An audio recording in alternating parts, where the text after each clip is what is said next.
welcome to this video. For today's discussion, we are going to talk about the historical perspective of the Philippine educational system. So in other words, it's like history, particularly in our educational system here in the Philippines.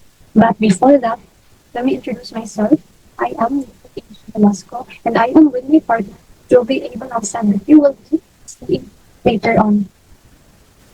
So back again, our topic is the historical perspective of the Philippine educational system. The historical development of the Philippine educational system is marked by the significant periods, especially influenced by the colonial history.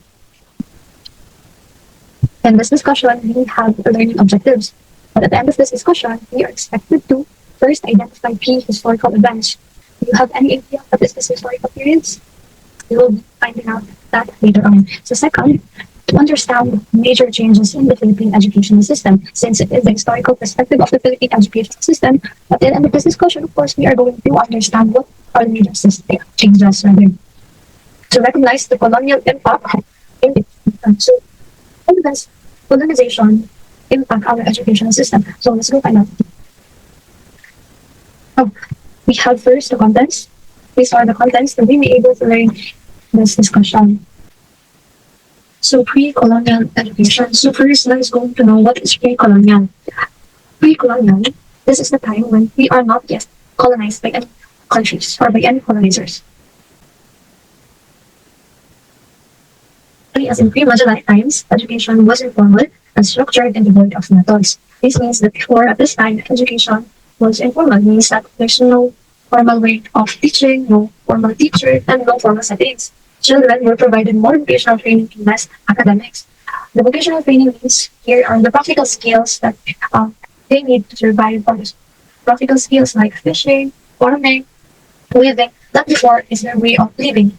Also hunting is their way of living. That is their way of getting food for everyday life. But then again, unlikely today now we have schools, we have teachers, but before they are commonly being taught in their houses, in the houses of the tribal tutors. If now tawag na to is teacher, but before it is called tribal tutors. It comes to religion or it comes to belief, they also have babay lands. So here, look at the picture. As a very young age, is able to learn basic farming because again, practical skills or vocational training is more likely is being taught to them rather than academics. So here, education during the Spanish period between 1565 to 1898. So let us know how the Spanish influenced our educational system. During the Spanish colonization, the pre-Spanish system of education underwent major changes. The tribal tutors were replaced by Spanish missionaries. In pre-colonial, most of what we call teachers now, before it was called tribal tutors, as I said earlier, but in this period, it was replaced by Spanish missionaries. Education was religion oriented. So back to history, going here in the Philippines, the Spaniards or the Spanish was and introduced three G's here in the Philippines. Good, glory, and of course God. God means here Christianity. That is why education in this period was religion oriented. However, even though the education here is like formal, but then again, education is more elite, especially in early years of colonization, Spanish colonization. Elite means, in simple words, they are more on a higher level, like on the Spanish settler, or the mestizos, or even in simple words, the rich. Unfortunately for those poor Filipinos, they don't have the access to education back then. Here, in 1611, the University of Santo Tomas was established, making it the oldest existing university in the Philippines in Asia. So, I know that it is familiar because up until now, the University of Santo Tomas is very well known and they offer a quality education. Access to education by the Filipinos was later liberalized through the enactment of the Educational Decree of 1863, also known as the Superior Commission of Primary Instruction. Here in the present, our department is called Department of Education. That is the official name now. But before, the first official name of the department is Superior Commission of Primary Instruction. This is through the enactment of Educational Decree of 1863. So, access to education by the Filipinos was later liberalized, provided for the establishment of at least one primary school for boys and girls in each town under the responsibilities of the municipal government and the establishment of a normal school for the male teacher under the supervision of the users. But during this period, was inadequate, suppressed, and controlled, even though it was liberalized, but it is inadequate, suppressed, and controlled by the Spanish government. So we are here in education during the American period. Education during the American period, 1898 to 1941. School maintained by Spain for more than 3 centuries. As I said earlier, we are colonized by Spain for 333 years. So the school that they maintained for more than 3 centuries were closed for the time being, but were reopened on August 29, 1898 by the Secretary of Interior. These are the school that were opened this time. The Burgos Institute in Malolos, the Military Academy of Malolos, and the Literary University of the Philippines were established. A system of free and compulsory education was established by the Malolos Constitution. What is Malolos Constitution? By the way, the Malolos Constitution was the first Republican Constitution in Asia. It declared that the sovereignty resides exclusively in the people, stated basic civil rights, separated the church and state, and called for the creation of Assembly of Representatives to act as legislative body. So under the establishment of the Malolos Constitution, the system of education was free and compulsory. We said free, more opportunity for children back then to access education. Also, especially it was compulsory, so a lot of people can really have rights to education. This time also, the church and the state is being separated because in Spanish period, the Spanish or the Catholic was the one who was holding the system institution. It was an adequate, secularized, and free public school system during the first decade of American rule was established upon the recommendation of Scorman Commission, or also known as the First Philippine Commission, and tasked to study the situation of the Philippines. So you really well know that the major changes of the education here is in American period because later by later it was more free, it was free and compulsory, and it was a secularized and free public school system. So you really can say that during American period there is changes, and the changes is good because more people or more Filipino can access to education. Free primary instruction to train the people for the duties of citizenship and application. Aside from the America making the education free, the primary instruction also trained the Filipinos the duties of citizenship and application. This is the time where the Americans are giving the Filipinos the transition period for 10 years for the Filipinos to be independent, para masanay na maging independent because again and again, we are colonized by the Spaniards for for 333 years. And it's hard to be independent. It's hard to run a country. Nasanay ka na being colonized. Chaplains and non-commissioned officers were assigned to teach using English as a medium of instruction. In 1901, a highly centralized public school system was installed by 1901 by the Philippine Commission by the virtue of Act Number 74. This act created the Department of Public Instruction, laid the foundation of public school system. However, the implementation of this act created a heavy shortage of teachers. So the Philippine Commission authorized the Secretary of Public Instruction to bring to the Philippines 600 teachers from the USA, and they were from the side. So because of the education was being free and highly centralized, public school, kulang ang mga teachers. That is why the Philippine Commission can authorize the Secretary of Public Instruction to bring 600 teachers from the USA to compare in the Philippines to 1902, the high school system supported by the provincial governments, special educational institutions, school of arts and trades, and agricultural schools and commerce and marine institutions were established by the Philippine Commission. So it's not just free. It's about also giving a lot of opportunities, not just to the basic knowledge, but also to different areas in education.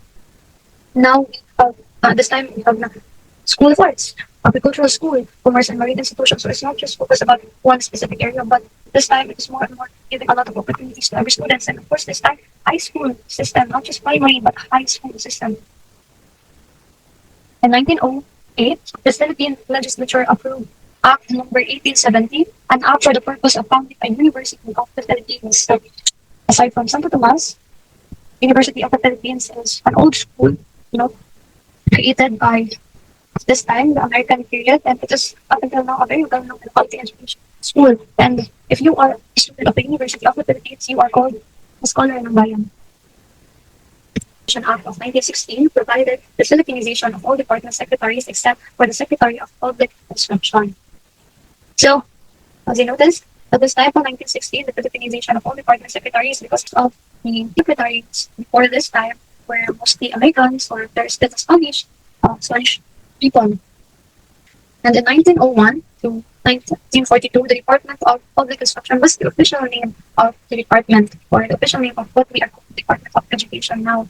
After American period, Japanese occupied our countries. Japanese also colonized our country.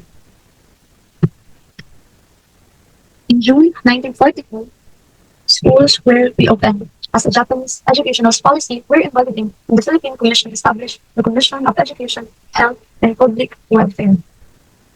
So at this time, the official name of the Department of Education is Department of Education, Health, and Public Welfare, renamed by the Japanese Executive Commission on June 11, 1942. On October 14, 1943, the Japanese-sponsored republic created the Ministry of Education under the Japanese region. The teaching of Tagalog, Philippine history, and character education was preserved for Filipinos. Love for work and dignity of labor was emphasized. So, February 27, 1945, the Department of Instruction was made part of the Department of Public Instruction. So, again, at this time, 1944, the official name of the department was Department of Public Instruction, again renamed by the Japanese-sponsored Philippine Republic. This is the time when President Jose P. Laurel is under this Japanese government. Even though he is the president, at that time, the government is called the puppet government because they are controlled by the Japanese. That's my presentation. I hope that you learned something from me. And my co-presenter is up next, Ms. Joby A. Balansag. Post-war and post-independence education 1946 represents. So the following slide explain how education in the Philippines changed after World War II or 1946 and beyond. So first, 1947 through Executive Order number 94, the Department of Instructions was renamed the Department of Education. 1972 became the Department of Education and Culture, influenced by the proclamation and 10081. 1982, the Education Act of 1982 created the Ministry of Education, Cultures, and Sport. 1987, it was renamed the Department of Education, Cultures, and Sports. These changes reflect the Philippines' progress in education and independence from colonial influence. After changes in 1994, the government created the Commission of Higher Education or CHED and the Technical Education and Skills Development Authority or TESDA to improve higher and technical education.